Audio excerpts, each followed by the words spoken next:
Hi all, ನಾನು ಅರ್ಚನಾ. ಒಂದು 11 years back ನನ್ನ ಅಮ್ಮನ ಮನೇಲಿ ಬಟರ್‌ಫ್ಲೈಸ್ ವಾಲ್ ಪೇಂಟಿಂಗ್ ಮಾಡಿದ್ದೆ. ಅದು ಸ್ವಲ್ಪ ಹಾಳಾಗಿತ್ತು, ಹಾಗಾಗಿ ಅದನ್ನ ಸರಿ ಮಾಡ್ತಾ ಇದ್ದೀನಿ. ಈಗ ರೆಸ್ಪೆಕ್ಟ್ ಅನ್ನೋದು ನಮ್ಮೆಲ್ರಿಗೂ ತುಂಬ ಮುಖ್ಯವಾದ ಎಮೋಷನ್ಸ್ ಆಗಿರುತ್ತೆ ಅಲ್ವಾ? ಆದರೆ ಕಂಟಿನ್ಯೂಸ್ ಆಗಿ ನಮ್ಮ ಸುತ್ತಮುತ್ತ ಇರೋರಿಂದ ಅಥವಾ ನಮ್ಮ ಮನೆಯಲ್ಲೇ ಇರೋರಿಂದ ಡಿಸ್‌ರೆಸ್ಪೆಕ್ಟ್ ಅಥವಾ ಇನ್ಸಲ್ಟ್‌ನ ಫೇಸ್ ಮಾಡಿ ಮಾಡಿ ನಮ್ಮ ಸೆಲ್ಫ್ ಕಾನ್ಫಿಡೆನ್ಸ್ ಅನ್ನೋದು ಡೌನ್ ಆಗ್ತಾ ಹೋಗುತ್ತೆ. ಆದರೆ ಆ ಸಿಚುಯೇಷನನ್ನ ಹೇಗೆ ಹ್ಯಾಂಡಲ್ ಮಾಡಬೇಕು ಅಂತನೂ ನಮಗೆ ಗೊತ್ತಾಗ್ತಾ ಇರಲ್ಲ.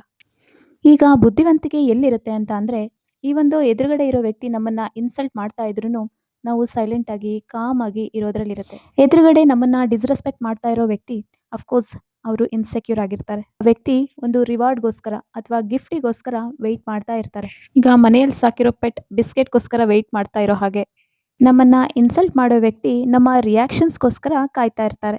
ಮೊಮೆಂಟ್ ನಾವು ರಿಯಾಕ್ಟ್ ಮಾಡಿದ ತಕ್ಷಣ ಅವರ ಬ್ರೈನ್ ಒಳಗಡೆ ಆ ವಿನ್ನಿಂಗ್ ಕೆಮಿಕಲ್ ಅನ್ನೋದು ರಿಲೀಸ್ ಆಗುತ್ತೆ. ಆ winning chemical is nothing but ಡೊಪಾಮಿನ್.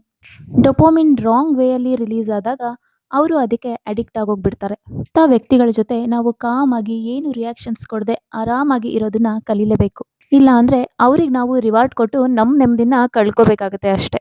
ಈ ತರ ಕಾಮ್ ಮೈಂಡ್ ಸೆಟ್ ಅನ್ನ ನಾವು ಧ್ಯಾನದಿಂದ ಮಾತ್ರ ಪಡ್ಕೊಳ್ಳೋಕೆ ಸಾಧ್ಯ. Thank you so much.